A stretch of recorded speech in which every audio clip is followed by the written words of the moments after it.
저는 아들 내외와 함께 살아왔습니다. 맞벌이 부부인 아들과 며느리를 대신해 손주를 키우고 집안 살림을 도맡으며 묵묵히 살아온 세월이었죠. 제 나름대로 그들을 위해 최선을 다했다고 생각했습니다. 아들은 어렸을 적부터 성실했고 며느리도 처음 결혼했을 때는 참 정이 많은 사람이었어요. 그들의 뒷바라지를 하며 손주의 웃음소리를 들을 때면 제 모든 수고로움이 헛되지 않다고 믿었답니다. 하지만 모든 것이 변한 건 그날 며느리가 애지중지하던 냄비 뚜껑이 문제였습니다. 그날은 평소처럼 아침부터 분주한 날이었어요. 아들 내외는 출근 준비로 바빴고 저는 손주를 유치원에 보내고 집안 청소를 마친 뒤 저녁 준비를 하고 있었습니다. 며느리가 며칠 전에 새로 산 80만 원짜리 수입 냄비가 있었죠. 화려한 디자인과 묵직한 무게감을 자랑하며 며느리가 얼마나 좋아했던지 모릅니다. 어머님, 이건 정말 특별한 냄비예요. 저희 집 주방의 보물 같은 존재라니까요. 며느리는 그렇게 말하며 냄비를 소중히 다뤘습니다. 그날 저녁 저는 그 냄비로 된장찌개를 끓이기로 했습니다. 손주가 좋아하는 두부와 애호박을 듬뿍 넣고 멸치와 다시마로 국물을 우려냈어요. 주방은 고소한 된장의 향으로 가득 찼고 제 마음도 흐뭇해졌습니다. 하지만 중간에 화장실에 다녀오려고 잠깐 자리를 비운 사이 냄비 뚜껑을 제대로 닫지 않았던 것이 화근이었습니다. 잠시 후 예상치 못하게 며느리가 일찍 퇴근해 집에 들어왔습니다. 그녀는 주방으로 들어오더니 냄비를 보고는 얼굴이 새파래졌습니다. 어머님, 이게 뭐예요? 왜 냄비 뚜껑을 닫지 않으셨어요? 그녀의 목소리는 떨리고 있었습니다. 저는 당황해서 변명하듯 말했습니다. 잠깐 화장실 다녀왔어. 국이 넘치지 않게 하려고 잠깐 열어둔 거였어. 그러나 그녀는 제 말을 들으려 하지 않았습니다. 이 냄비가 얼마짜리인지 아세요? 80만 원이에요. 이렇게 비싼 냄비를 함부로 다루시면 어떡해요? 며느리는 갑자기 대성통곡을 하기 시작했습니다. 저는 그 모습을 보고 얼어붙은 채 무슨 말을 해야 할지 몰랐습니다. 어머님, 이런 식으로 하면 저희는 정말 같이 못 살아요. 어머님 때문에 스트레스가 너무 심해요. 그녀는 그렇게 말하며 부엌을 나가버렸습니다. 그 순간 저의 마음속에서는 30년 동안 쌓아왔던 정과 애정이 와르르 무너지는 소리가 들렸습니다. 아들은 그날 저녁 며느리의 편을 들었습니다. 엄마, 집사람이 요즘 많이 예민해요. 엄마도 이해해 주세요. 그의 목소리는 나긋했지만 그 말은 제 가슴을 깊숙이 찔렀습니다. 저는 그저 조용히 고개를 끄덕일 수밖에 없었습니다. 그러나 그날 밤 잠자리에 들었을 때 마음 한구석에서는 씁쓸한 기운이 피어오르기 시작했습니다. 30년 동안 이렇게 살았는데 이제 와서 나는 그들에게 무엇일까? 그날 이후 집안 분위기는 완전히 뒤바뀌어 버렸습니다. 며느리의 태도는 얼음장처럼 차가워졌고 나를 대하는 말투와 행동에는 이전에 보였던 어떤 배려나 따뜻함도 없었습니다. 가족이라 느꼈던 관계가 하루아침에 낯선 사람처럼 느껴졌어요. 며느리는 나를 대놓고 무시하기 시작했고 아무리 좋은 의도로 도와주려 해도 그녀의 눈에는 내가 그저 귀찮고 불편한 존재로만 비춰지는 듯 했습니다. 손주와의 대화조차 며느리의 금지령이 내려졌습니다. 손주는 늘 밝고 명랑한 아이였는데 며느리가 곁에 있을 땐 내게 다가오는 걸 두려워했습니다. 할머니랑 이야기하지 마. 너 공부해야지. 며느리는 손주의 순수한 말과 행동마저 내게 닿지 못하도록 벽을 세웠습니다. 손주가 나를 바라보다가도 어색하게 고개를 돌리고 방으로 들어가는 모습을 볼 때마다 가슴 한쪽이 서늘해졌습니다. 식사 시간도 예전과는 완전히 달라졌습니다. 가족이 다 함께 모여 앉아 웃으며 밥을 먹던 날들은 이제 과거의 일이었어요. 어느 날 저녁 며느리가 말했어요. 어머님, 앞으로는 밥은 방에서 혼자 드세요. 우리끼리 먹는 게 서로 편할 것 같아요. 며느리의 목소리는 너무나 단호했고 아들은 아무런 말도 하지 않았습니다. 그의 침묵은 마치 며느리의 말을 묵인하는 것 같았어요. 나는 방으로 돌아가 조용히 혼자 밥을 먹으면서도 식탁에서 들려오는 가족들의 웃음소리가 귓가에 맴돌았습니다. 나는 그 웃음 속에 더 이상 포함되지 않는 사람이 되어버렸습니다. 그러던 어느 날 나는 오랜만에 된장찌개를 끓였습니다. 손주가 좋아하던 음식이고 예전에는 가족 모두가 맛있게 먹던 메뉴였습니다. 잘 끓인 국물을 간을 보고 두부와 애호박을 넣으면서도 마음 한구석에서는 이 음식이 그들 식탁에 오르지 못할지도 모른다는 불안감이 스멀스멀 올라왔습니다. 아니나 다를까 며느리는 내가 끓여놓은 된장찌개를 보자마자 얼굴을 찌푸렸습니다. 어머님, 이건 좀. 그녀는 말을 끝맺지도 않은 채 냄비를 들어 올리더니 그대로 쓰레기통에 쏟아버렸습니다. 된장찌개가 쓰레기통으로 쏟아지며 그릇에 남은 국물이 흘러내리는 모습은 마치 내 자존심이 바닥에 떨어져 산산조각 나는 것 같았습니다. 그녀는 아무렇지 않게 뒤돌아섰고 나는 그저 그 자리에 얼어붙은 채 서 있었습니다. 어머님이 만든 음식은 위생을 못 믿겠어요. 그녀는 차갑게 내뱉었습니다. 그 말은 단순히 음식에 대한 불만을 넘어 내가 이 집에서 차지하는 위치가 무엇인지를 명확히 보여주는 선언 같았습니다. 30년 넘게 가족을 위해 밥을 지으며 살아왔는데 이제는 내가 만든 음식을 먹는 것조차 거부당한다는 사실이 너무도 참담했습니다. 그날 밤 나는 방 안에서 오랫동안 혼자 울었습니다. 눈물은 멈출 줄을 몰랐고 가슴 한편에서는 묵직한 통증이 느껴졌습니다. 아들이라도 나를 위로하러 와주길 바랐지만 그는 아무 말도 없었습니다. 오히려 아들의 침묵은 더욱 날카롭게 내 마음을 찔렀습니다. 그날 이후 나는 이 집에서 더 이상 머물 수 없다는 것을 직감했습니다. 내가 떠나는 것이 오히려 그들에게도 나 자신에게도 나은 선택일 거라는 생각이 들었습니다. 그날 밤 나는 조용히 짐을 쌌습니다. 옷 몇 벌과 손주의 어릴 적 사진, 그리고 내가 좋아하는 요리책 한 권을 작은 가방에 담았습니다. 마지막으로 집안을 둘러보았습니다.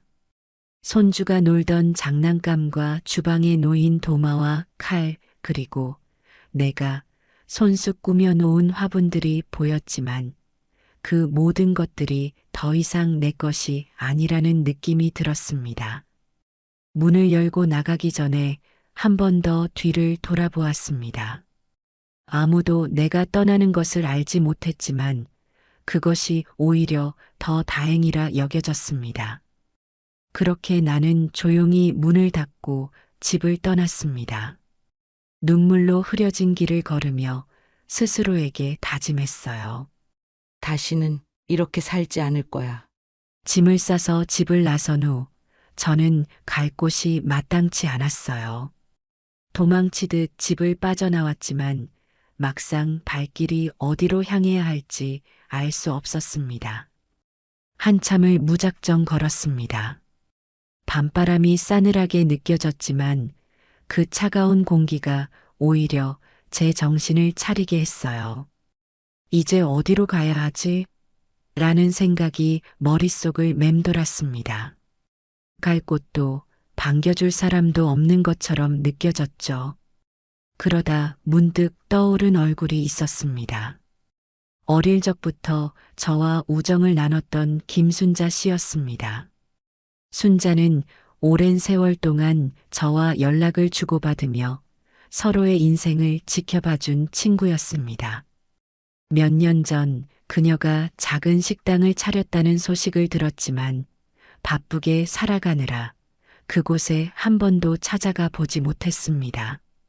그러나 지금 이 순간 제가 의지할 수 있는 사람은 그녀밖에 없다는 생각이 들었어요.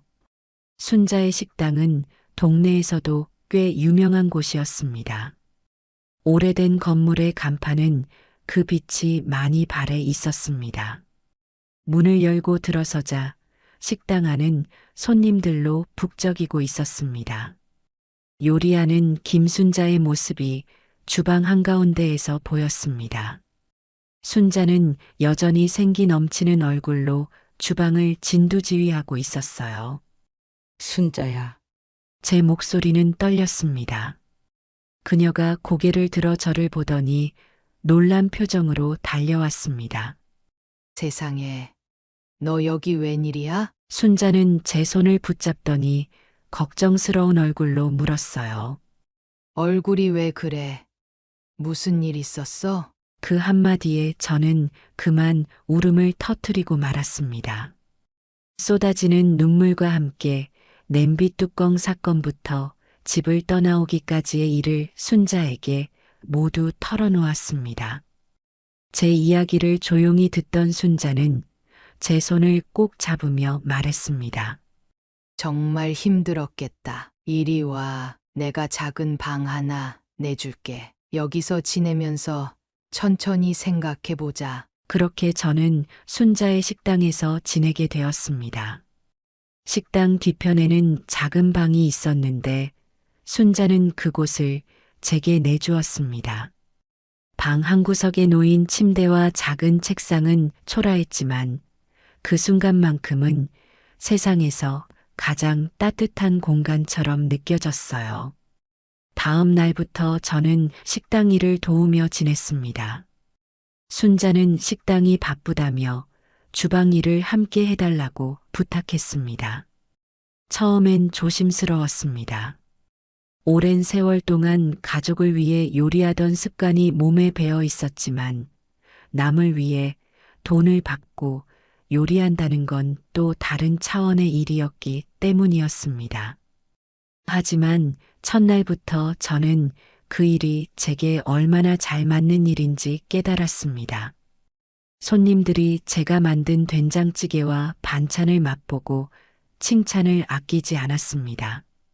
이 집 된장찌개 정말 끝내주네요. 엄마 손맛 그대로예요. 한 손님이 미소를 지으며 말했을 때 제 가슴이 따뜻해졌습니다. 잊고 지냈던 내 손맛이 이렇게 사람들에게 기쁨을 줄 수 있다는 사실이 놀랍기도 하고 감사하기도 했습니다. 순자도 저를 끊임없이 격려해 주었습니다. 넌 정말 대단한 재능을 가지고 있어. 이 식당 손님들이 내 요리를 얼마나 좋아하는지 몰라. 요리 자격증 한번 따보는 게 어때? 처음에는 망설였습니다. 요리 자격증이라는 것이 제게는 너무나 멀게 느껴졌기 때문입니다. 하지만 순자의 말은 진심이었고 그녀의 응원은 제게 용기를 주었습니다. 늦었다고 생각하지 마. 지금부터 시작하면 돼. 넌 정말 잘할 거야. 그 말에 저는 결심했습니다. 요리 자격증을 따고 제 이름으로 된 무언가를 이루어 보겠다고요. 그날 이후로 저는 아침에는 식당에서 일하고 저녁에는 요리 학원에 다녔습니다. 학원에서는 새로운 기술들을 배우는 것이 신기하기도 하고 재미있기도 했습니다. 제가 만든 음식을 칭찬하는 젊은 학생들의 모습을 보며 자신감도 조금씩 생겨났습니다. 동시에 순자의 식당에서는 제가 배운 기술을 활용해 새 메뉴를 제안하기도 했습니다. 손님들은 점점 더 저를 찾았고 저는 요리에 대한 애정을 다시 한번 깨달았습니다. 엄마 손맛 같아요. 손님들이 그렇게 말할 때마다 제 가슴은 벅차올랐습니다. 요리를 통해 나는 다시 세상과 연결될 수 있었고 잊고 지냈던 저 자신을 되찾을 수 있었습니다. 쉬는 날마다 요리 학원에 다니기 시작했습니다. 처음 학원 문을 열고 들어갔을 때 제 나이가 부끄럽게 느껴졌습니다. 주변은 모두 젊고 활기찬 학생들로 가득했으니까요. 그들 사이에서 머리가 희끗한 제가 어색하게 느껴졌지만 마음 한구석에서는 새로운 배움에 대한 설렘이 피어났습니다. 처음 몇 번의 수업에서는 단순히 배우는 데만 집중했습니다. 강사님의 설명을 듣고 필기를 하며 요리에 필요한 기본 지식과 기술들을 익혔습니다. 학원에서는 다양한 요리를 배우는 과정이 진행되고 있었는데 제게 가장 익숙하고 자신 있는 것은 역시 한식이었습니다. 된장찌개, 김치찌개, 불고기 같은 음식들은 제가 평생 동안 익혀온 손맛을 떠올리게 했습니다. 그리고 그 음식들을 더욱 전문적으로 다듬는 법을 배우는 과정은 제게 새로운 깨달음을 주었습니다. 한편으로는 제가 그동안 습관처럼 해왔던 요리법이 이미 다른 학생들에게는 신선하고 특별하게 다가간다는 사실을 알게 되었죠. 수업이 끝나고 쉬는 시간만 되면 학생들이 하나둘씩 제게 다가와 질문을 던졌습니다.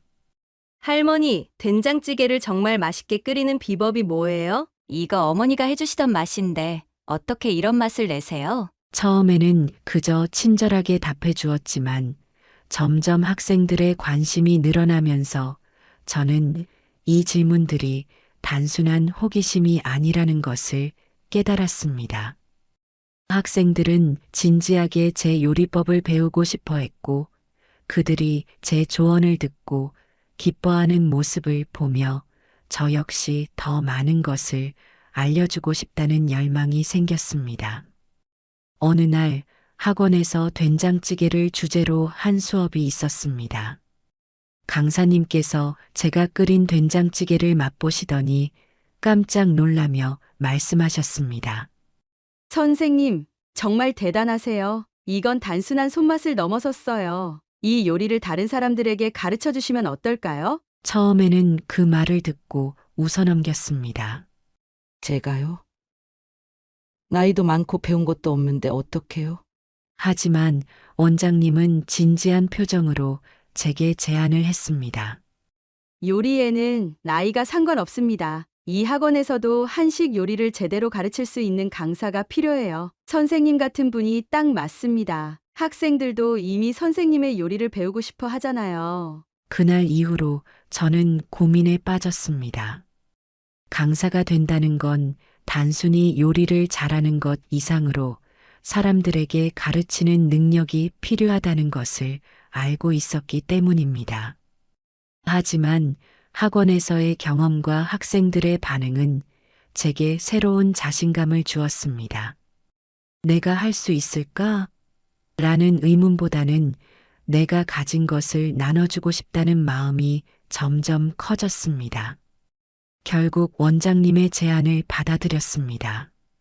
처음에는 정식 수업보다는 간단한 워크숍 형태로 시작했습니다.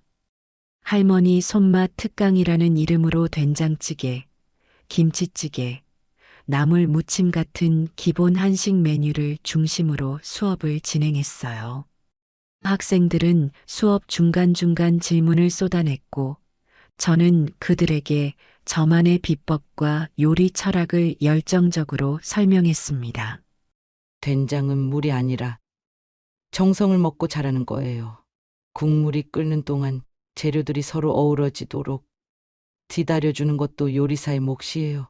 손맛이라는 건 특별한 기술이 아니에요.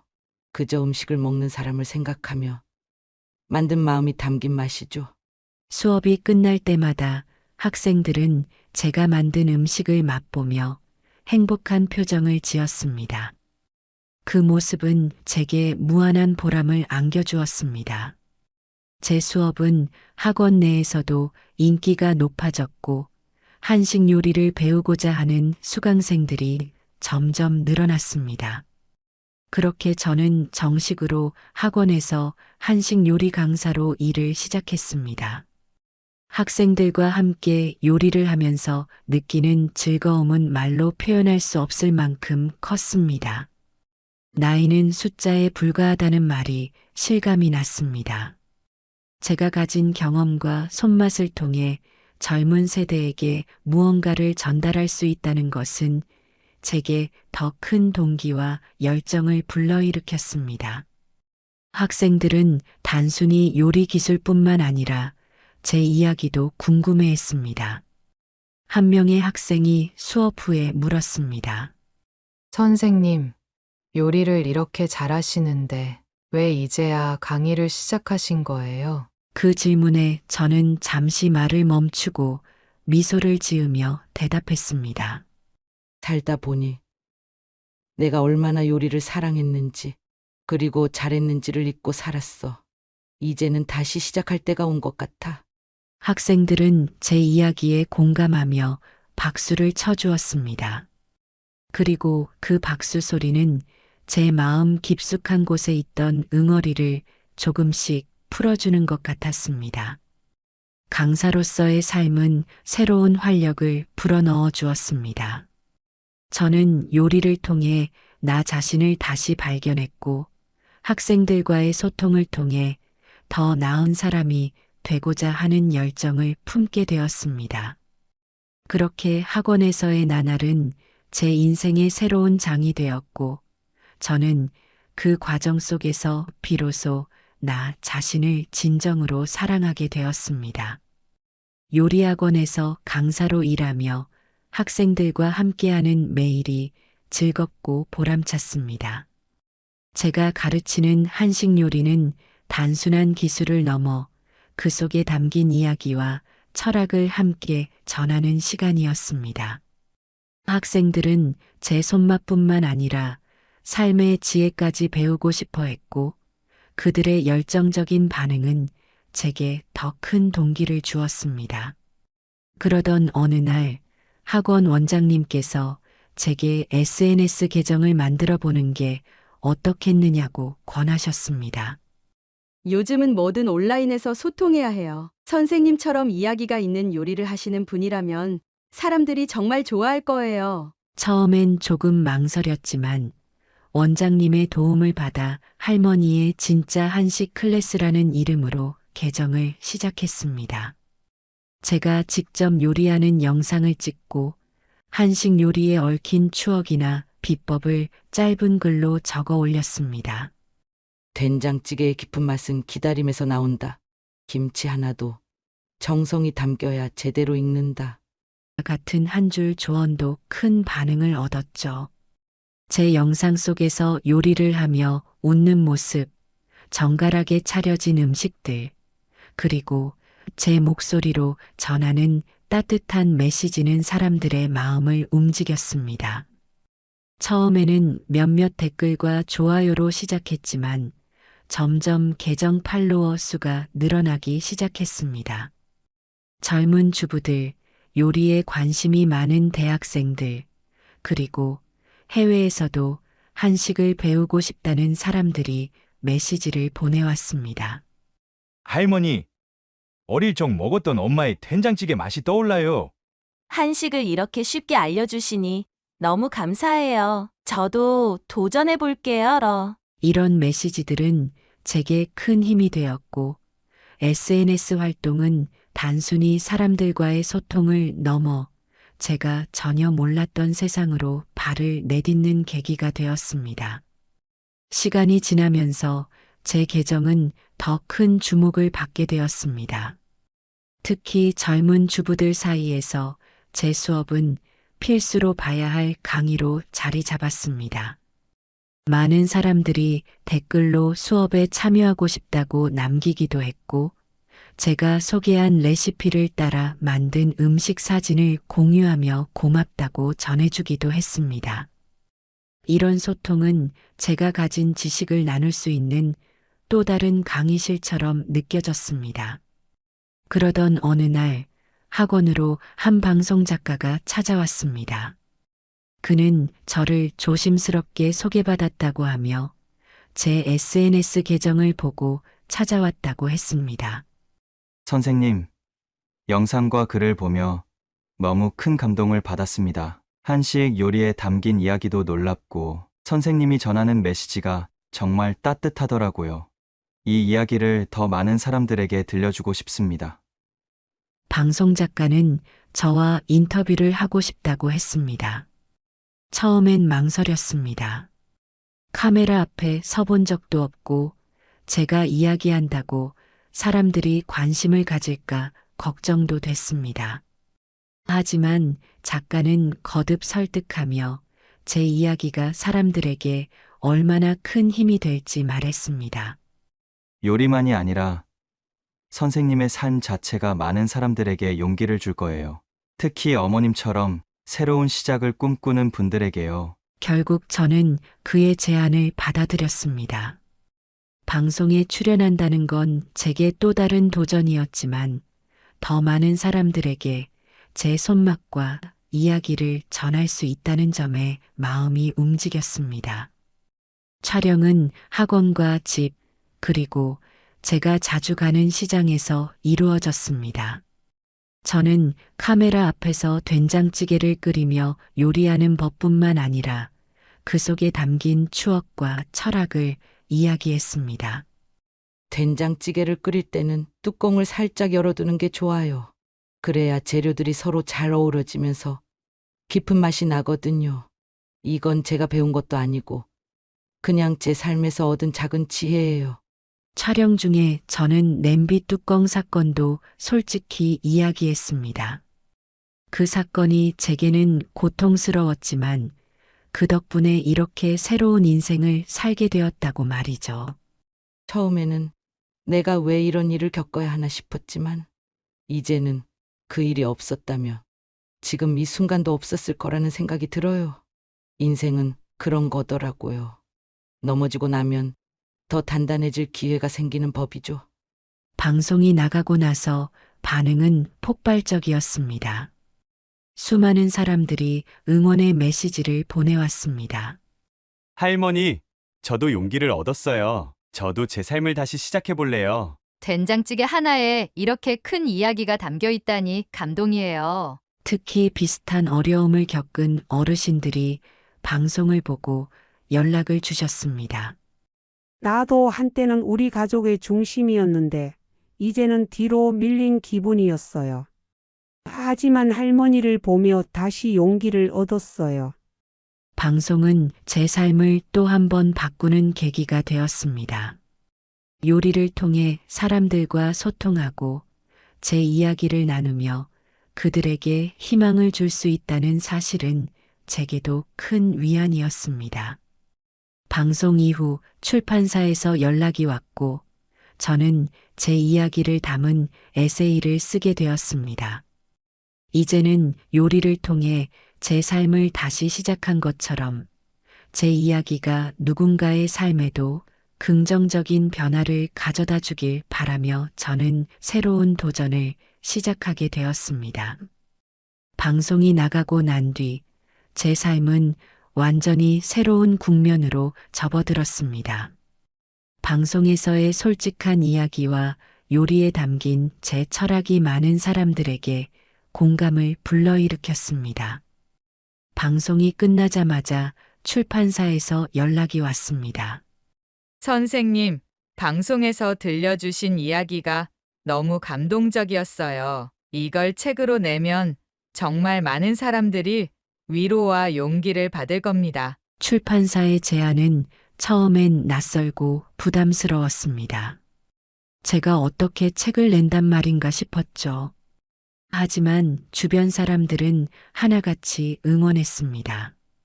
학원의 원장님부터 학생들, 그리고 김순자까지 선생님 이야기는 꼭 책으로 나와야 해요. 라고 격려했습니다. 그렇게 저는 용기를 내어 지난날의 이야기를 한 줄 한 줄 써내려 갔습니다. 제가 겪은 아픔과 좌절, 그리고 요리를 통해 다시 일어선 과정을 담은 에세이가 세상에 나오게 되었습니다. 책은 출간과 동시에 큰 반응을 불러일으켰습니다. 단순히 요리 이야기가 아니라 새로운 시작에 대한 용기와 희망을 담은 이야기였기에 많은 독자들에게 사랑받을 수 있었습니다. 사람들은 책 속의 제 이야기를 읽으며 자신의 삶을 돌아보고 새로운 다짐을 하기도 했다고 했습니다. 할머니, 책 읽고 저도 다시 시작할 용기를 냈어요. 책은 베스트셀러로 자리 잡았고 여러 언론사에서 인터뷰 요청이 들어왔습니다. TV, 라디오, 신문 등 다양한 매체에서 저를 초대했습니다. 처음엔 카메라 앞에서 긴장도 하고 어색하기도 했지만 차츰 익숙해지면서 제 이야기를 진심으로 전할 수 있게 됐습니다. 늦게 시작해도 괜찮아요. 자신을 믿으세요. 이 한마디는 제 삶의 신조이자 인터뷰에서 자주 하는 말이 되었습니다. 나이와 환경 때문에 도전을 포기하려는 사람들에게 제가 살아온 이야기가 작은 힘이라도 되길 바라는 마음으로 전했습니다. 방송과 책의 성공은 전국적인 주목을 받게 했고 많은 요리학원에서 강연 요청이 쇄도하기 시작했습니다. 저는 그 요청들을 하나하나 받아들이며 전국을 돌기 시작했습니다. 작은 시골 학원부터 대도시의 큰 요리학교까지 제가 서는 강연장은 언제나 사람들로 가득 찼습니다. 요리에 대한 열정, 삶을 다시 시작한 경험, 그리고 제 손맛에 담긴 철학을 나누며 저는 매 순간 보람을 느꼈습니다. 강연을 마칠 때마다 사람들은 제게 다가와 말을 건넸습니다. 할머니, 저도 할머니처럼 다시 일어설 수 있을까요? 정말 용기 받았어요. 오늘 강연 덕분에 제 삶을 다시 돌아보게 됐습니다. 그들의 말을 들을 때마다 저는 더욱더 제 삶에 감사하게 됐습니다. 제가 겪었던 힘든 시간이 이제는 누군가에게 희망을 주는 도구가 되었다는 사실은 무엇과도 비교할 수 없는 행복이었습니다. 그러던 어느 날, 한 대기업에서 연락이 왔습니다. 제 요리와 이야기에 감동을 받아 저와 함께 식당을 열고 싶다는 제안이었습니다. 선생님의 이름을 건 식당을 열고 싶습니다. 한식의 깊은 맛과 이야기를 세상에 더 많이 알리고 싶어요. 처음에는 그 제안을 받아들이는 것이 두려웠습니다. 식당 운영이라는 것이 결코 쉬운 일이 아니라는 것을 알고 있었으니까요. 하지만 주변의 응원과 제 이름을 건 식당에서 더 많은 사람들에게 제 음식을 선보일 수 있다는 생각에 점점 마음이 움직였습니다. 좋아요. 다만 제가 중요하게 여기는 건 단순히 맛있는 음식을 파는 게 아니라 음식의 이야기를 담고 손님들과 마음을 나누는 겁니다. 그렇게 제 이름을 건 식당 프로젝트가 시작되었습니다. 제가 가장 중요하게 생각한 건 메뉴였습니다. 제가 평생을 바쳐 완성한 된장찌개를 포함한 전통 한식 요리가 메인이었죠. 식당의 분위기도 따뜻하고 정겨운 공간으로 꾸미고 싶었습니다. 손님들이 음식을 통해 위로와 안식을 느낄 수 있는 공간이 되길 바랐습니다. 식당 준비는 한 걸음씩 착착 진행되었습니다. 제 이름을 건 식당이 문을 열 날이 가까워질수록 긴장되면서도 설렜습니다. 이제는 요리를 통해 제가 받은 사랑과 용기를 더 많은 사람들과 나눌 수 있게 되었으니까요. 저의 새로운 여정은 그렇게 또 다른 시작을 맞이하게 되었습니다. 마침내 식당이 문을 열었습니다. 제가 오랜 시간 동안 쌓아온 손맛과 이야기를 담은 공간이 세상의 모습을 드러낸 날이었죠. 문을 연 첫날부터 손님들이 몰려들었습니다. 소문을 듣고 찾아온 사람들, 제 방송과 책을 보고 감동받았던 사람들이 식당을 찾아주었어요. 제가 요리하는 모습을 직접 보고 싶다는 손님도 많았죠. 가게의 대표 메뉴는 당연히 된장찌개였습니다. 제가 평생을 바쳐 완성해온 맛이었으니까요. 손님들은 된장찌개 한 숟갈을 뜨며 그 깊고 풍부한 맛에 감탄했습니다. 이건 정말 어머니 손맛 그 자체예요. 이런 맛은 집에서밖에 못 먹는 줄 알았는데요. 손님들의 반응은 저를 더욱 기쁘게 했습니다. 손님들은 된장찌개의 비결을 자주 물었습니다.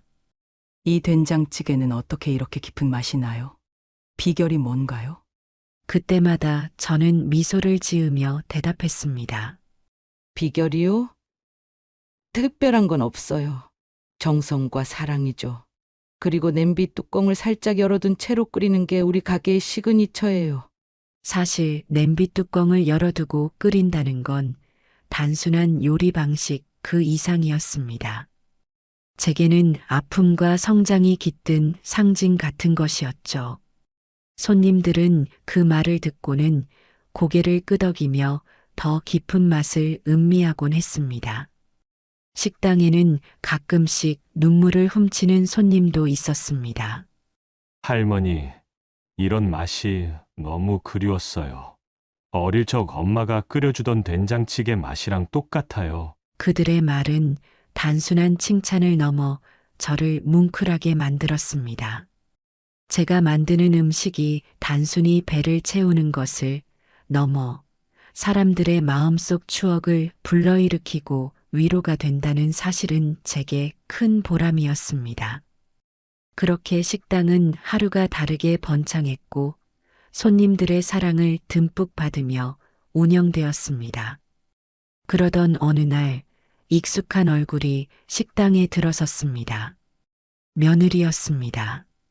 그녀는 친구들과 함께 식당에 들어오더니 메뉴판을 보는 척하면서도 주변을 살피는 듯 했습니다. 그러다 저와 눈이 마주쳤고 그녀의 얼굴이 하얗게 질렸습니다. 저는 아무 일도 없었던 것처럼 미소를 지으며 주방으로 돌아갔습니다. 며느리가 왔다고 해서 제가 해야 할 일이 달라질 이유는 없었습니다. 평소처럼 재료를 손질하고 국물을 끓이고 손님들 하나하나를 위해 최선을 다해 음식을 준비했습니다. 며느리와 그녀의 친구들이 주문한 된장찌개도 마찬가지였습니다. 음식이 테이블로 나갔고 며느리는 한참 동안 숟가락을 들지 못한 채 국물을 바라보고 있었습니다. 친구들이 먼저 맛을 보고 감탄하며 며느리에게 말을 걸었지만 그녀는 고개를 숙이고 눈물을 참는 듯 보였습니다. 나중에 직원에게 들으니 그녀가 숟가락을 뜬 뒤에는 조용히 울며 음식을 먹었다고 했습니다. 이런 맛있는 된장찌개를 내일 먹을 수 있었는데 그땐 왜 몰랐을까? 그날 이후 며느리는 종종 식당을 찾아왔습니다. 혼자서 조용히 와서 된장찌개 한 그릇을 시키곤 했습니다. 아무 말 없이 음식만 먹고 가는 그녀의 모습을 보면서도 저는 그녀를 일부러 부르거나 말을 걸지 않았습니다. 어느 날 그녀가 계산을 하며 조용히 말했습니다. 죄송해요. 그 말 한마디에 그녀가 어떤 마음인지 알 수 있었습니다. 하지만 저는 아무 대답도 하지 않고 그저 미소를 지었습니다. 며느리가 찾아올 때마다 저는 여전히 같은 정성과 사랑으로 음식을 만들었습니다. 그녀는 더 이상 아무 말도 하지 않았고 저 역시 과거의 일을 들추지 않았습니다. 그러나 그녀가 음식을 먹으며 흘리던 눈물은 제게 많은 것을 말해주고 있었습니다. 저는 요리라는 것이 단순히 재료를 다루는 것이 아니라 사람의 마음을 다루는 일임을 다시금 느꼈습니다. 제 손맛이 그녀에게 어떤 위로가 되었다면 그것으로 충분했습니다. 그렇게 며느리와 저의 관계는 천천히 그러나 분명히 변화하고 있었습니다. 이제 제 이름을 건 식당은 전국적으로 성장의 체인점으로 자리 잡았습니다. 처음 하나의 식당에서 시작한 일이 이렇게까지 커질 줄은 상상도 못했습니다. 각 지역의 체인점들은 모두 손님들로 북적이고 저의 요리 철학과 손맛은 점점 더 많은 사람들에게 전해졌습니다. 제가 가장 기뻤던 일은 이 식당 체인점들이 단순히 요리를 판매하는 공간을 넘어 저 같은 어르신들에게 새로운 기회를 제공하는 곳이 되었다는 점이었습니다. 나이 들어서 어디서도 받아주지 않더라고요. 여기서 일하면서 사람들과 다시 소통하고 있어요. 정말 감사해요. 일자리를 제공받은 어르신들이 제게 건넨 이런 말들은 저를 행복하게 만들었습니다. 식당에서 일하는 많은 분들은 요리에 대한 열정을 되찾고 사람들과의 교감을 통해 새로운 활력을 얻었습니다. 제 식당은 그들에게 단순한 직장을 넘어 삶의 의미를 되찾는 공간이 되었죠. 얼마 전 본점에서 일하던 중 익숙한 얼굴이 문을 열고 들어왔습니다. 며느리였습니다. 그녀는 어색한 표정으로 제게 다가오더니 가방에서 책 한 권을 꺼냈습니다. 그것은 다름 아닌 제가 쓴 에세이였습니다. 며느리는 책을 제게 내밀며 떨리는 목소리로 말했습니다. 어머님, 사인 좀 해주세요. 그녀는 책을 쥔 손이 조금씩 떨리고 있었고 눈가에는 눈물이 맺혀 있었습니다. 제가 정말 잘못했어요. 그땐 제가 너무 어리석었어요. 며느리의 말에 저는 조용히 미소를 지었습니다. 지난날의 모든 상처와 오해가 그녀의 그 한마디에 모두 씻겨 내려가는 기분이었습니다. 그녀에게서 책을 받아들고 제 이름을 적으며 저는 이렇게 말했습니다. 이제 됐다. 덕분에 내가 이렇게 멋진 인생을 살게 됐으니까. 며느리는 제 말을 듣고 흐느끼며 고개를 끄덕였습니다. 제가 그녀를 용서한 것처럼 그녀도 자신을 용서하기 시작한 것 같았습니다. 그리고 그 유명한 80만 원짜리 냄비요? 지금은 우리 본점의 중앙에 전시되어 있습니다. 냄비의 옆에는 작은 표지판이 하나 놓여 있는데 그 위에는 이렇게 적혀 있습니다. 내 인생의 터닝 포인트. 손님들은 그 냄비를 보며 웃기도 하고 저에게 그 이야기를 들려달라고 하기도 합니다. 그리고 가끔씩 며느리가 식당에 들를 때면 그 냄비 앞에 서서 미소를 짓습니다. 이 냄비가 없었으면 지금의 이 식당도 없었겠죠. 그녀는 그렇게 말하며 웃습니다. 이제는 저와 며느리 사이에 남아있던 감정의 벽도 모두 허물어졌습니다. 제가 살아온 이야기는 제 요리에 담겨 있고 제 요리는 사람들의 삶에 위로와 감동을 전하고 있습니다. 이렇게 멋진 인생을 살게 된 건 삶의 모든 순간이 결국 새로운 시작으로 이어질 수 있다는 걸 깨달았기 때문입니다.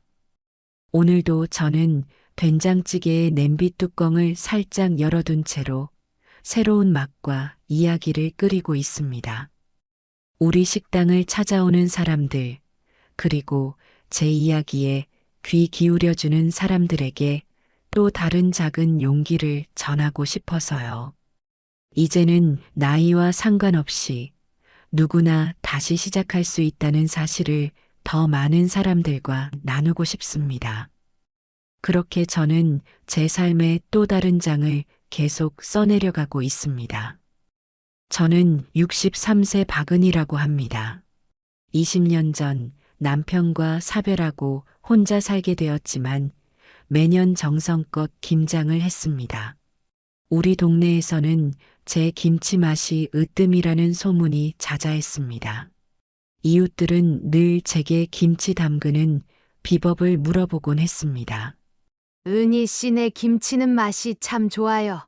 비법이 뭐예요? 우리 남편이 좋아하던 맛이에요. 이제는 습관이 되어버렸네요. 아들 동규는 어릴 때부터 김치를 그다지 좋아하지 않았습니다. 하지만 저는 언젠가는 아들이 김치를 좋아하게 될 거라 믿었습니다. 외동아들이라 더 챙겨주고 싶은 마음에 매년 김장철이면 동규의 목까지 넉넉히 담갔습니다. 김치를 담글 때면 늘 어린 시절 동규 생각이 났습니다. 초등학교 때 동규는 도시락에서 김치를 빼달라고 조르곤 했습니다. 엄마, 나 김치 싫어. 내일부터는 김치 넣지 마. 그래도 저는 몇 조각씩은 꼭 넣어주었습니다. 아이들이 먹는 음식에는 이런 영양가가 없다고 생각했기 때문입니다. 중학생이 되어서도 고등학생이 되어서도 동규의 입맛은 변하지 않았습니다. 대학생이 되어 기숙사에 들어갔을 때도 김치는 거의 손대지 않았다고 합니다. 그래도 저는 포기하지 않았습니다. 매번 김장을 할 때면 조금이라도 더 맛있게 담그려고 노력했습니다. 젓갈은 직접 장터에 가서 고르고 골랐습니다. 배추를 절이는 시간도 늘 저만의 기준이 있었습니다. 양념을 버무릴 때도 한 번에 하지 않고 조금씩 넣어가며 맛을 봤습니다. 20년 동안 김치를 담그면서 저만의 비법이 하나둘 늘어났습니다. 이웃들은 제 김치를 먹고 감탄을 하곤 했습니다. 은희 씨, 이번 김치는 더 맛있네요. 비법 좀 알려주세요. 그때마다 저는 웃으며 대답했습니다. 특별한 비법은 없어요. 정성뿐이에요.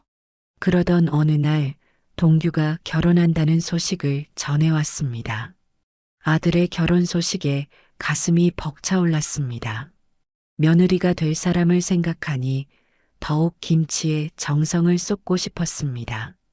결혼식 전부터 저는 며느리를 위한 특별한 김치를 구상했습니다. 평소보다 더 좋은 재료를 사용했고 양념도 더욱 신경 써서 만들었습니다. 젓갈을 사러 가는 길도 평소보다 더 멀리 갔습니다. 전라도 곰소까지 가서 직접 젓갈을 골라왔습니다. 고춧가루는 작년에 말린 것 중에서도 가장 빛깔 좋은 것을 골랐습니다. 배추는 평소보다 2시간을 더 절였습니다. 양념은 하루 종일 조금씩 넣어가며 맛을 들였습니다. 마늘은 직접 5번을 갈아서 넣었습니다. 생강은 제 손으로 직접 짜서 즙을 냈습니다. 파는 더욱 가늘게 썰었고 무는 더욱 정성스레 채 썰었습니다. 이렇게 정성껏 담근 김치로 새로운 가족을 맞이하고 싶었습니다. 이제는 우리 동규도 김치 맛을 알게 되겠지 하는 기대감도 있었습니다. 며느리가 된 지연이가 제 김치를 좋아해 준다면 동규의 입맛도 조금은 바뀔 수 있을 거라 생각했습니다. 그렇게 저는 새로운 가족을 맞이할 준비를 했습니다. 하지만 그때는 몰랐습니다. 제가 얼마나 큰 실수를 하고 있는지를. 이제 와서 생각해보면 그때부터 경계했어야 했는지도 모릅니다. 하지만 그 순간만큼은 그저 행복했습니다. 새로운 가족이 생긴다는 설렘으로 가득했습니다. 그때의 그 설렘이 나중에는 제 가슴을 후벼 파게 될 줄은 꿈에도 몰랐습니다. 결혼식 날은 화창했습니다. 며느리가 될 지연이는 순백의 웨딩드레스를 입고 참 예뻤습니다. 결혼식이 끝나고 이틀 뒤 새 신혼집에 김치를 가지고 방문했습니다. 지연아, 이건 엄마가 특별히 담근 거야. 지연이는 환한 미소를 지으며 김치를 받았습니다. 어머님, 정말 감사합니다. 그날 저녁 함께 식사를 했습니다. 지연이는 제가 담근 김치를 맛보더니 눈을 크게 떴습니다. 어머님, 이 김치 정말 맛있어요? 처음으로 제 김치를 맛본 지연이의 반응은 기대 이상이었습니다. 동규도 오랜만에 김치를 집어들었습니다. 평소와는 다르게 김치를 2젓가락이나 집어먹는 모습을 보니 가슴이 뿌듯했습니다. 그날 이후로 저는 매달 정성껏 김치를 담가 보냈습니다. 한 달에 한 번씩 큰 통에 김치를 담아 보내면 일주일도 안 되어 다 떨어졌다는 연락이 왔습니다. 어머님, 김치가 너무 맛있어서 금방 없어졌어요? 지연이의 말에 저는 더없이 기뻤습니다. 특히 동규가 김치를 자주 찾는다는 이야기를 들을 때면 마음이 따뜻해졌습니다. 20년 넘게 김치를 멀리하던 아들이 이제야 김치 맛을 알게 된 것 같아 행복했습니다. 매번 김치를 담글 때마다 더 맛있게 하려고 노력했습니다. 계절마다 다른 재료를 써서 특별한 맛을 내보려 했습니다. 봄에는 달달한 미나리를 넣었고 여름에는 아삭한 열무로 시원한 맛을 냈습니다. 가을에는 배를 듬뿍 넣어 단맛을 내고 겨울에는 굴을 넣어 감칠맛을 더했습니다. 김치를 담그는 날이면 항상 기도하는 마음으로 임했습니다. 아들 내외가 맛있게 먹어주는 것만으로도 저는 충분히 행복했습니다. 이웃들은 제가 며느리 복을 받았다며 부러워했습니다. 은희 씨는 복 받았네요. 며느리가 시어머니 음식을 그렇게 좋아하다니. 그럴 때마다 저는 겸손하게 웃으며 대답했습니다. 그저 아이들이 잘 먹어주니 감사할 따름이에요. 한 달에 한 번씩 김치를 보내는 일이 저의 가장 큰 즐거움이 되었습니다. 김치를 담그기 전날이면 장을 보러 가는 것부터가 설렜습니다. 시장 골목을 누비며 가장 싱싱한 재료를 고르는 재미가 쏠쏠했습니다. 이른 새벽부터 일어나 재료를 다듬고 양념을 만들고 김치를 버무리는 일이 즐거웠습니다. 김치를 담그는 내내 아들 내외의 행복한 모습을 상상하곤 했습니다. 가끔은 너무 많이 담근 것이 아닌가 하는 생각도 들었습니다.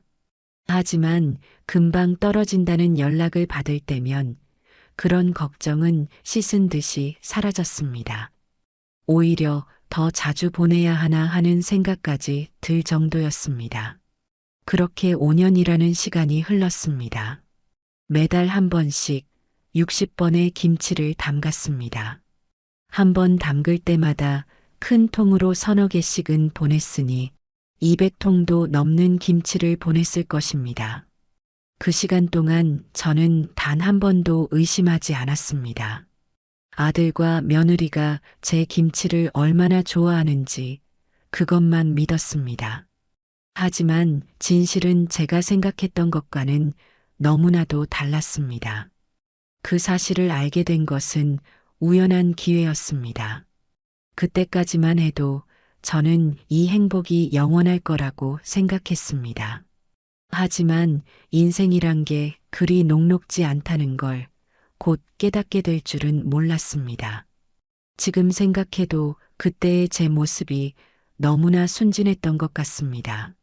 그저 자식 사랑이라는 이름으로 눈이 멀어 있었나 봅니다. 그래도 그때만큼은 정말 행복했습니다. 비록 그 행복이 거짓으로 포장된 것이었다고 해도 그 순간의 기쁨만큼은 진짜였습니다. 어느 날 저는 김치 재료를 사러 시장에 갔습니다. 매달 하는 일이지만 이날따라 발걸음이 가벼웠습니다. 평소보다 일찍 시장에 도착했습니다. 아침장을 보러 온 사람들로 시장은 이미 붐비고 있었습니다. 저는 늘 사는 가게들을 하나씩 돌아다녔습니다. 배추를 사고 물을 샀습니다. 양파와 마늘, 생강도 하나씩 골랐습니다. 젓갈을 고르러 가는 길이었습니다. 그때였습니다. 어머, 사돈. 돌아보니 지연이의 어머니였습니다. 아이고, 사돈. 반갑게 인사를 나누었습니다. 결혼식 이후로 처음 보는 사돈이었습니다. 이렇게 시장에서 뵈니 참 반갑네요. 사돈은 제가 산 재료들을 보더니 웃음을 지었습니다. 아, 김치 담그러 오셨구나. 네, 매달 하는 일이에요. 사돈 김치는 정말 맛있더라고요. 순간 저는 의아했습니다. 사돈이 제 김치를 어떻게 맛봤다는 걸까요? 네, 제 김치를요? 그럼요. 지연이가 보내주는 김치 말이에요. 더욱 이상했습니다. 지연이가 보내준다고요? 매달 보내주잖아요. 사돈이 담가주시는 거. 사돈은 아무렇지도 않게 말했습니다. 김치 맛이 너무 좋아서 우리 집은 김치 걱정을 모르고 살아요. 지난번에는 큰언니네도 보내줬더니 얼마나 맛있다고 하던지. 작은 언니도 달라고 성화인데 다음번엔 거기도 좀 보내줘야겠어요. 저는 말문이 막혔습니다. 제가 담근 김치가 지연이 친정 식구들에게도 가고 있었던 겁니다. 그것도 매달. 우리 지연이가 효녀예요. 사돈은 계속 이야기를 이어갔습니다. 김치 담그기가 얼마나 힘든데 사돈이 이렇게 맛있게 담가주시니 얼마나 감사한지 몰라요. 지연이 사촌 동생도 김치 달라고 하더라고요. 다들 사돈 김치 맛에 반했나 봐요. 저는 겨우 미소를 지었습니다. 그렇군요. 사돈은 제 표정 변화를 눈치채지 못한 것 같았습니다. 다음에 또 보내주면 우리 이웃이랑도 나눠 먹으려고요. 사돈 덕분에 우리 집이 김치 부자예요. 가슴 한구석이 묵직해졌습니다. 그동안 제가 정성 들여 담근 김치들, 아들 내외를 위해 한 달에 한 번씩 담근 김치들, 그 김치들이 다른 곳으로 가고 있었다니. 사돈과 이야기를 나누면서 점점 더 이상한 점들이 눈에 들어왔습니다. 지연이가 보낸다는 김치의 양이 너무 많았습니다. 제가 매달 보내는 양으로는 부족할 텐데, 혹시 제가 보낸 김치를 전부 다른 곳으로 보내고 있는 걸까요? 동규와 지연이는 제 김치를 얼마나 먹고 있는 걸까요? 머릿속이 복잡해졌습니다. 하지만 그 자리에서는 아무 말도 할 수 없었습니다. 사돈, 저희만 가봐야겠어요. 네. 다음에 또 봬요. 김치 잘 담그세요. 시장을 나오는 발걸음이 무거웠습니다. 뭔가 이상했습니다. 지금까지 제가 알고 있던 것과는 전혀 다른 이야기였습니다. 매달 김치가 금방 떨어진다던 이야기, 동규가 김치를 잘 먹는다던 이야기, 그건 다 거짓이었을까요? 집으로 돌아오는 길이 왜 이리 멀게 느껴지는지 모르겠습니다. 장바구니는 무겁지 않은데 마음이 무거웠습니다. 이제 어떻게 해야 할지, 더 자세히 알아봐야 할지 고민이 되었습니다. 그로부터 일주일이 지났습니다. 저는 아들 집에 방문하기로 마음먹었습니다.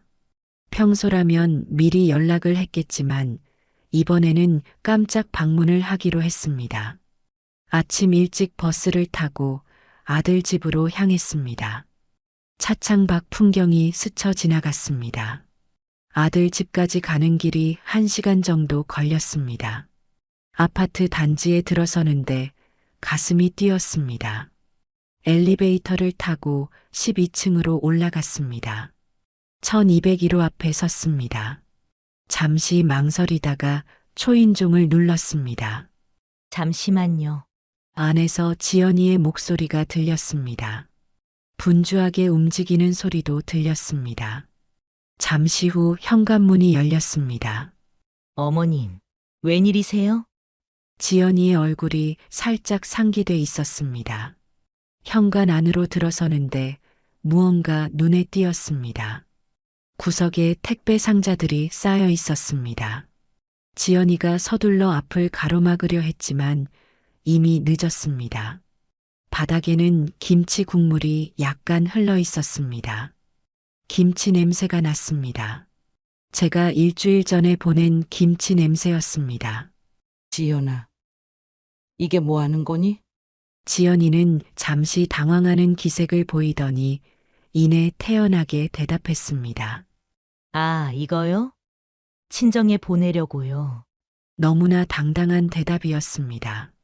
마치 잘못한 일이 아니라는 듯한 태도였습니다. 우리 엄마가 어머님 김치를 참 좋아하거든요. 지연이는 아무렇지도 않게 말을 이었습니다.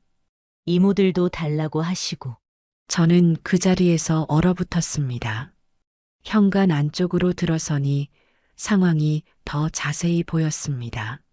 제가 보낸 큰 김치통에서 김치를 꺼내 작은 통에 나누어 담는 중이었던 것 같았습니다. 포장된 택배 상자가 5개, 6개, 각각 다른 주소가 적혀 있었습니다. 지연이는 제 시선을 느꼈는지 변명하듯 말했습니다. 어머님 김치가 워낙 맛있으시니까 다들 달라고 하시는 걸 어떡해요. 마치 당연한 일을 하고 있다는 듯한 말투였습니다. 저는 현관 벽에 기대어 섰습니다. 다리가 후들거렸습니다. 매달 보내드린 김치가 이렇게 다른 곳으로 가고 있었다니. 시장에서 만난 사돈의 말이 떠올랐습니다. 매달 보내주잖아요. 우리 집은 김치. 걱정을 모르고 살아요. 이제야 모든 게 이해가 됐습니다. 매달 금방 떨어진다던 김치가, 동규가 잘 먹는다던 김치가 다 거짓이었습니다. 지연이는 여전히 아무렇지도 않은 듯 김치를 포장하고 있었습니다. 어머님, 저기 의자에 좀 앉으세요. 그 모습이 너무나 낯설었습니다.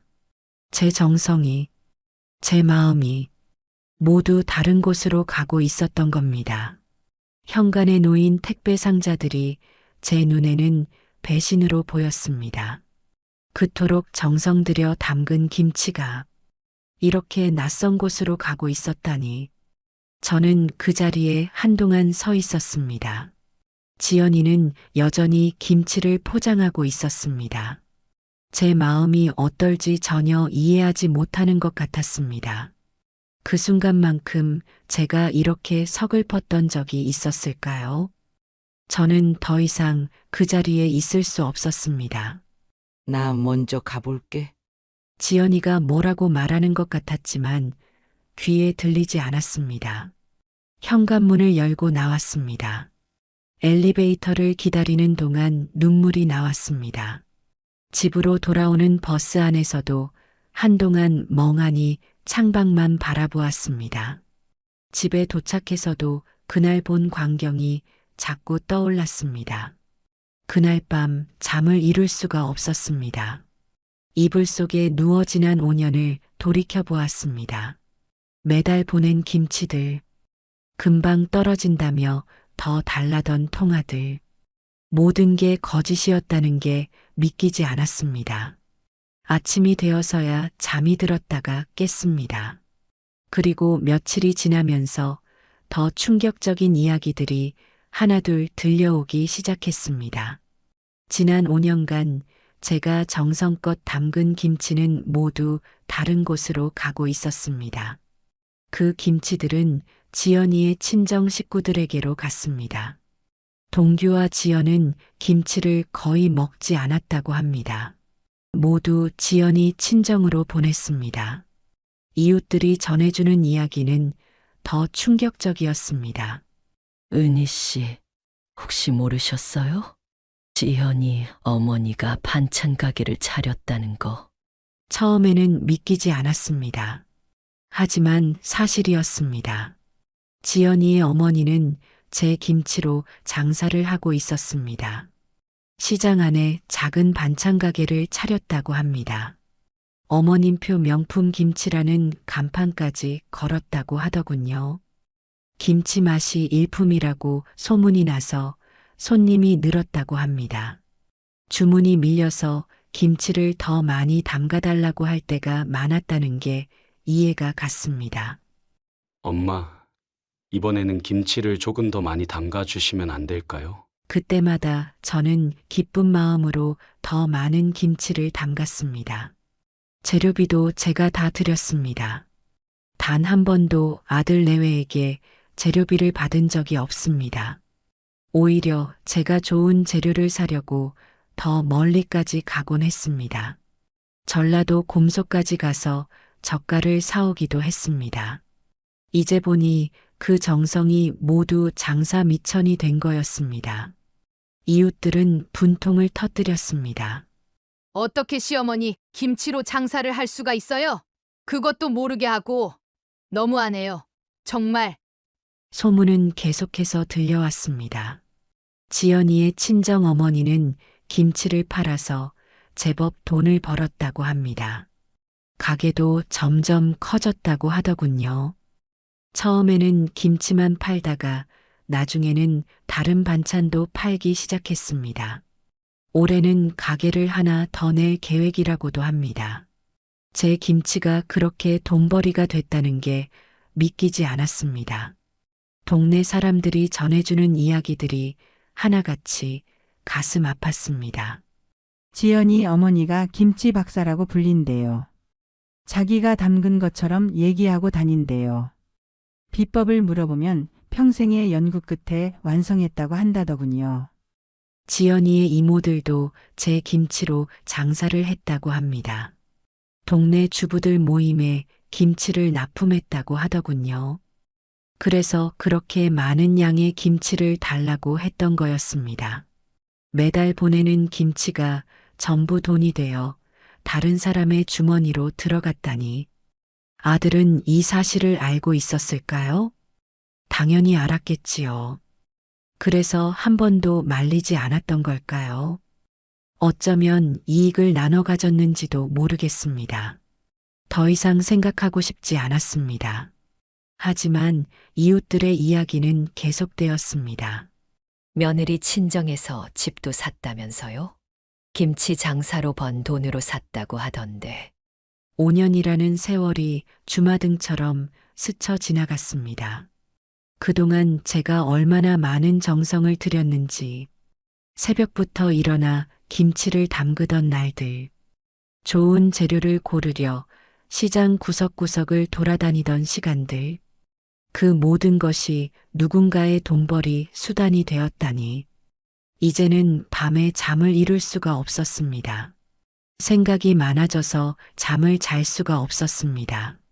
그동안 속은 것도 속은 거지만 제 정성이 이렇게 돈벌이 수단이 될 줄은 꿈에도 몰랐습니다. 김치 하나에 얼마씩 받았다고 하더군요. 제가 담근 김치가 시장에서 팔리고 있었다니. 이런 이야기를 들을 때마다 가슴이 미어졌습니다. 이제는 김치를 담글 때마다 눈물이 날 것 같습니다.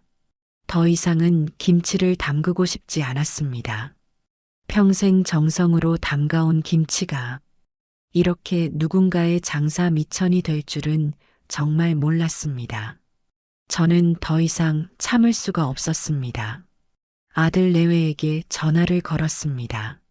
동규야, 집에 있니? 네, 어머니.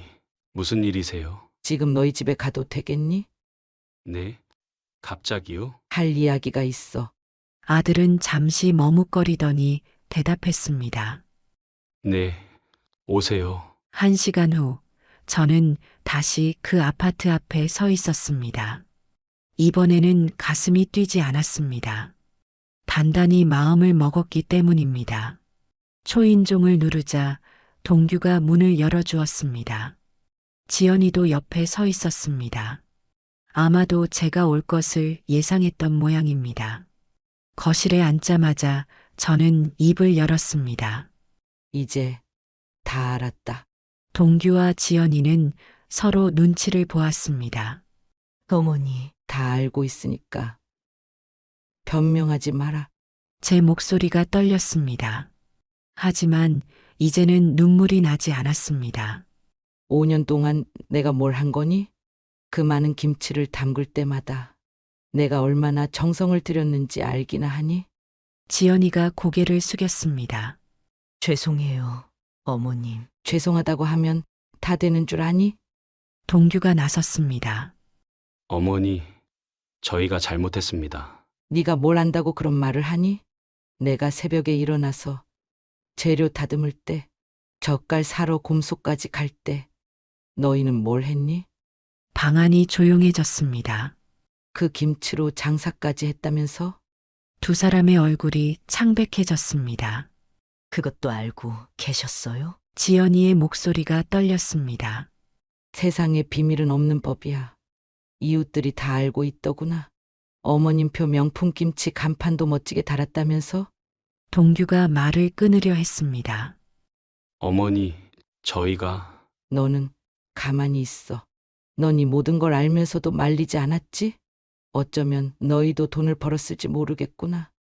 두 사람은 아무 말도 하지 못했습니다. 내가 그동안 얼마나 바보 같았는지 아니? 매달 김치를 담그면서 얼마나 행복했는지 아니? 너희가 맛있게 먹는다고 생각하니까 그게 다 거짓이었어. 지연이가 울음을 터뜨렸습니다. 정말 죄송해요, 어머님. 처음에는 그러려고 하지 않았어요. 엄마가 너무 좋아하시니까. 그러다 보니 점점. 그만. 제가 말을 끊었습니다. 이제 더 이상 변명하지 마라. 난 이제 김치 안 담글 거야. 동규가 놀란 눈으로 쳐다보았습니다. 어머니, 내 정성이 이렇게 흙이 될 줄은 몰랐다. 이제는 지쳤어. 저는 일어섰습니다. 앞으로는 너희끼리 알아서 해라. 나한테 김치 달라는 말은 꺼내지도 마라. 현관으로 향했습니다. 뒤에서 지연이가 울면서 따라왔습니다. 어머님, 제가 잘못했어요. 다시는 안 그럴게요. 제발. 5년이면 충분하지 않니? 제 목소리는 차가웠습니다. 이제 그만하자. 문을 열고 나왔습니다. 엘리베이터를 기다리는 동안 뒤에서 지연이의 흐느끼는 소리가 들렸습니다. 하지만 돌아보지 않았습니다. 이제는 정말 지쳤습니다. 남은 것은 허탈함 뿐이었습니다. 집으로 돌아오는 길이 유난히 길게 느껴졌습니다. 버스 창밖으로 석양이 지고 있었습니다. 제 마음속에서도 무언가가 저물어가는 것 같았습니다. 집에 돌아와서 김치 담그는 도구들을 정리했습니다. 항상 쓰던 큰 통들을 씻어서 닦았습니다. 이제는 필요 없을 테니까요. 장독대에 있던 젓갈들도 정리했습니다. 작은 통에 나눠 담아서 이웃들에게 나눠주었습니다. 이제 더 이상 김치는 담그지 않을 테니까요. 부엌을 정리하고 나니 마음이 조금은 편해졌습니다. 이제는 제 시간을 제대로 보낼 수 있을 것 같았습니다. 늘 김치 걱정에 매달려 살았는데 이제는 그러지 않아도 되니까요. 그날 이후로 저는 김치를 담그지 않겠다고 선언했습니다. 아들 내외는 여러 번 찾아왔습니다. 문 앞에서 서성이기도 하고 편지도 남기고 선물도 두고 갔습니다. 하지만 저는 문을 열어주지 않았습니다. 더 이상 마음을 흔들리게 하고 싶지 않았습니다. 이제는 제 삶을 살고 싶었습니다. 그동안 김치 담그느라 못했던 일들이 많았습니다. 친구들과 만나는 시간도 늘었습니다. 은희 씨, 이제 좀 얼굴이 편해 보여요. 친구들이 그렇게 말했습니다. 동네 주민센터에서 하는 프로그램도 신청했습니다. 요가도 배우고 노래 교실도 다녔습니다. 처음에는 어색했지만 점점 재미가 붙었습니다. 새로운 친구들도 많이 사귀었습니다. 더 이상 매달 김치 담그는 날에 맞춰 살지 않아도 됐습니다. 시장에 가도 이제는 편한 마음으로 갑니다. 굳이 젓갈을 사러 먼 곳까지 가지 않아도 됩니다. 배추를 보면서 마음 아파하지 않아도 됩니다. 이제는 제가 먹고 싶은 것을 사서 먹습니다. 가끔 김치가 먹고 싶을 때면 마트에서 삽니다. 처음에는 그러는 게 서럽기도 했습니다. 하지만 이제는 그것도 괜찮아졌습니다. 오히려 마음이 더 편합니다. 누군가를 위해 무언가를 해야 한다는 부담감이 없어졌습니다. 동네 사람들은 제 변화를 반겼습니다. 은희 씨, 요즘 좋아 보여요. 피부도 좋아지고 표정도 밝아졌어요. 그러면서도 한편으로는 안타까워했습니다. 그래도 은희 씨 김치가 그렇게 맛있었는데. 하지만 저는 괜찮았습니다. 이제는 제 시간을 온전히 제 것으로 만들고 싶었습니다. 주민센터 선생님이 제안을 했습니다. 은희 씨, 우리 센터에서 강의 한번 해보시는 게 어떠세요? 처음에는 고개를 저었습니다. 하지만 주변의 권유로 용기를 냈습니다. 김치와 이별한 여자의 이야기라는 제목으로 강의를 하게 됐습니다. 제 이야기를 들은 수강생들은 모두 공감했습니다. 저도 비슷한 경험이 있어요. 시댁에서도 그런 일이 있었어요. 많은 분들이 저와 같은 경험을 했다고 했습니다. 누군가를 위해 희생하다가 배신당한 경험. 하지만 모두가 새로운 삶을 살고 있었습니다. 그들의 이야기를 들으며 위로를 받았습니다. 동규와 지연이는 여전히 연락을 해옵니다. 문자도 보내고 전화도 합니다. 하지만 저는 이제 단호합니다. 어머니, 정말 죄송해요. 다시는 그러지 않을게요. 그래도 저는 흔들리지 않습니다. 이제 그만하자. 너희 살아온 대로 살아라. 나는 이제 내 삶을 살 거야. 친구들과 여행도 다녔습니다. 제주도도 가고 강원도도 가고 그동안 못 가본 곳들을 다녀왔습니다. 김치 담글 시간에 쫓기지 않으니 여유가 생겼습니다. 이제는 아침에 일어나서 커피 한 잔의 여유를 즐깁니다. 창밖을 바라보며 오늘 하루를 계획합니다. 내가 하고 싶은 것을 합니다. 가끔 동네 사람들이 물어봅니다. 은희 씨, 정말 다시는 김치 안 담그실 거예요? 저는 웃으며 대답합니다. 네. 이제는 제 시간을 제대로 보내고 싶어요. 그동안 김치에 미쳐 살았잖아요. 이제는 그런 말을 할 때도 마음이 아프지 않습니다. 오히려 담담합니다. 사돈의 반찬 가게는 문을 닫았다고 합니다. 소문이 퍼지면서 손님들이 끊겼다고 하더군요. 하지만 저는 더 이상 관심이 없습니다. 그건 그들의 일이니까요. 이제 저는 제 삶을 삽니다. 김치를 담그지 않는 삶. 처음에는 어색했지만 지금은 행복합니다. 그렇게 1년의 시간이 흘렀습니다. 이제는 김치 없는 생활이 익숙해졌습니다. 그러던 어느 날이었습니다. 아침 일찍 초인종이 울렸습니다.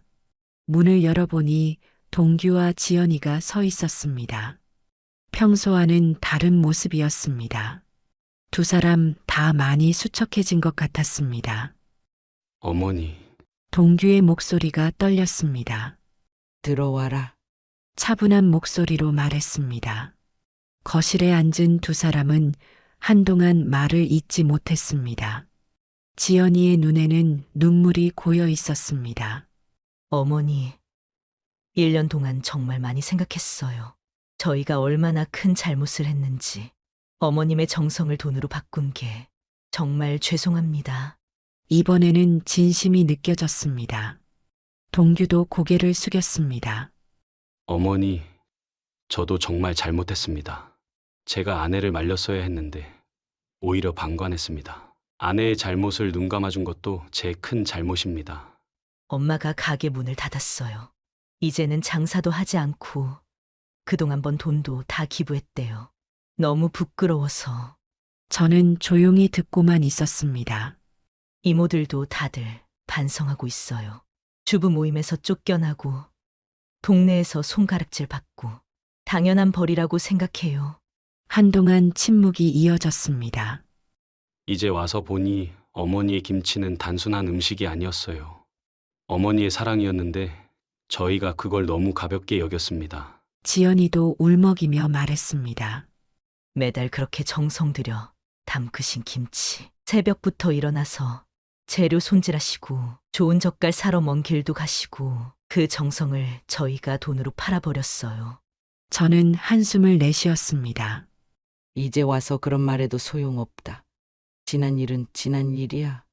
그래도 마음 한구석이 조금은 풀어지는 것 같았습니다. 저희가 직접 김치를 담그려고 해요. 이제는 제가 우리 가족 김치를 담그고 싶어요. 어머님처럼은 못하겠지만 정성껏 배워보고 싶어요. 저는 잠시 생각에 잠겼습니다. 그리고 천천히 입을 열었습니다. 김치는 이제 안 담가줄 거다. 하지만 담그는 방법은 알려줄 수 있다. 두 사람의 눈이 커졌습니다. 정말요? 지연이의 목소리가 떨렸습니다. 단, 약속해라. 이제는 정직하게 살 것을. 그리고 김치를 팔지 말 것을. 네. 어머님. 두 사람이 동시에 대답했습니다. 김치는 팔려고 담그는 게 아니야. 가족을 위해 담그는 거지. 그 마음을 이제는 알겠니? 두 사람은 고개를 끄덕였습니다. 다음 주부터 와라. 천천히 가르쳐 줄게. 그렇게 새로운 시작을 하기로 했습니다. 이제는 직접 담그는 법을 배워서 자신들의 정성으로 가족을 위해 김치를 담그겠다는 그들의 다짐을 믿기로 했습니다. 용서가 쉬운 것은 아니었지만 새로운 시작을 위해서는 필요한 것이었습니다. 저는 이제 주민센터에서 김치 담그기 강좌를 엽니다. 매주 목요일 오후 2시 10명의 수강생들과 함께합니다. 처음에는 망설였습니다. 내 이야기를 다른 사람들 앞에서 꺼내는 게 쉽지 않았거든요. 하지만 이제는 달라졌습니다. 첫 강의 날 저는 제 이야기부터 시작했습니다. 여러분, 김치는 단순한 음식이 아닙니다. 김치는 정성입니다. 사랑입니다. 강의실은 조용해졌습니다. 수강생들은 숨죽여 제 이야기를 들었습니다. 5년 동안의 이야기. 매달 정성껏 담근 김치가 돈벌이 수단이 되어버린 이야기. 그리고 그것을 극복하고 새로운 삶을 시작한 이야기. 강의실에는 눈물을 훔치는 사람들도 있었습니다. 저도 비슷한 경험이 있어요. 시집간 딸을 위해 만든 음식이. 수강생들도 하나둘 자신의 이야기를 꺼냈습니다. 그렇게 우리는 서로의 아픔을 나누었습니다. 두 번째 시간부터는 본격적으로 김치 담그는 법을 가르쳤습니다. 배추를 절이는 시간이 중요해요. 소금의 양도 중요하지만 절이는 시간이 더 중요하답니다. 수강생들은 하나하나 메모하며 열심히 배웠습니다. 그 중에는 동규와 지연도 있었습니다. 처음에는 다들 어색해했지만 시간이 지나면서 자연스러워졌습니다. 양념을 만들 때는 재료의 순서가 있어요. 마늘부터 시작해서. 지연이는 특히 열심히 배웠습니다. 이제는 정성으로 김치를 담그려는 모습이 보였습니다. 수업이 끝난 후에도 질문을 하곤 했습니다. 어머님, 이 젓갈은 어디서 사는 게 좋을까요? 무는 어떤 걸 골라야 하나요? 동규도 옆에서 배우려 노력했습니다. 아들의 변화된 모습을 보는 것도 좋았습니다. 강좌는 입소문이 나면서 더 많은 사람들이 찾아왔습니다. 은희 씨 강의가 참 좋다더라. 김치만 배우는 게 아니래요. 인생의 지혜도 배운다고. 두 번째 강좌를 열 때는 30명이 모였습니다. 강의실이 좁아서 더 큰 공간으로 옮겼습니다. 이제는 김치 담그는 법만 가르치는 게 아닙니다. 음식에 대한 정성과 진심의 중요성도 이야기합니다. 음식은 돈이 아닙니다. 정성과 사랑이 담긴 선물이에요. 수강생들은 고개를 끄덕였습니다. 가끔은 눈시울을 붉히는 분들도 계십니다. 어떤 분은 집에 가서 가족들에게 사과했다고 합니다. 저도 음식을 팔아본 적이 있거든요. 이제는 그게 잘못된 거란 걸 알았어요. 변화는 조금씩 일어났습니다. 수강생들의 가정에서도 변화가 생겼다고 합니다. 이제는 가족들과 함께 김치를 담가요. 아이들도 돕겠다고 하더라고요. 지연이도 달라졌습니다. 이제는 진심으로 김치를 배우려 합니다. 어머님, 이제 알겠어요. 김치에는 사랑이 담겨 있다는 걸. 동규도 아내를 돕습니다. 어머니, 저희가 이제는 제대로 하겠습니다. 수업이 끝나면 다들 모여 이야기를 나눕니다. 각자의 경험과 깨달음을 나누는 시간. 그것은 단순한 요리 수업이 아닙니다. 삶의 지혜를 나누는 자리가 되었습니다. 은희 씨 덕분에 많이 배웠어요. 음식의 의미를 다시 생각하게 됐어요. 이제는 제 이야기가 책으로도 나온다고 합니다. 출판사에서 연락이 왔거든요. 저는 이제 행복합니다. 제 경험이 다른 사람들에게 도움이 된다는 사실이, 그동안의 아픔이 헛되지 않았다는 생각이 듭니다. 김치는 이제 제게 새로운 의미가 되었습니다. 더 이상 배신과 상처의 상징이 아닙니다. 이제는 치유와 나눔의 매개체가 되었습니다. 그리고 무엇보다 진정한 효도와 가족 간의 신뢰가 무엇인지 많은 사람들과 함께 생각해보는 계기가 되었습니다. 이제는 알 것 같습니다. 김치 한 포기에 담긴 의미를, 배추 한 장 한 장 사이로 스며드는 정성이 세월을 따라 깊어지는 맛처럼 사랑도 그렇게 익어가는 것이겠지요. 때로는 쓰디쓴 배신이, 때로는 짜디짠 눈물이 그렇게 버무려진 인생이지만 이제는 그 모든 것이 감사합니다. 젓갈처럼 깊은 맛을 더해준 시간들과 양념처럼 단단한 교훈을 남겨준 날들, 무채처럼 아린 마음도 이제는 모두 삶의 맛이 되었습니다. 누군가는 제게 묻습니다. 다시 김치를 담그지 않느냐고요. 저는 미소 짓습니다. 이제는 제가 담그는 것은 김치가 아닌 새로운 희망이니까요. 매운 고춧가루처럼 뜨거웠던 마음도 이제는 사랑으로 익어 더 깊은 맛을 내는 중입니다. 김치 한 통에 담긴 어머니의 마음을 이제는 모두가 알게 되었으니까요. 배추를 절이던 시간만큼이나 제 마음도 천천히 절여졌고, 양념을 버무리던 손길만큼 제 살도 깊이 버무려졌습니다. 때로는 맵고, 때로는 짜고, 때로는 쓴 그 맛들이 모여 하나의 완성된 맛을 이루듯 저의 희로애락도 그렇게 하나의 이야기가 되었습니다. 무르익은 김치가 숙성되어 더욱 깊은 맛을 내듯 제 상처와 아픔도 이제는 누군가에게 전하는 깊은 위로가 되었습니다. 그렇게 저는 새로운 시작을 합니다. 김치가 아닌 삶의 지혜를 나누는 시간, 그것이 제게는 더 큰 행복이 되었습니다. 마치 잘 익은 김치처럼 이제 제 인생도 더욱 깊은 맛을 내는 것 같습니다.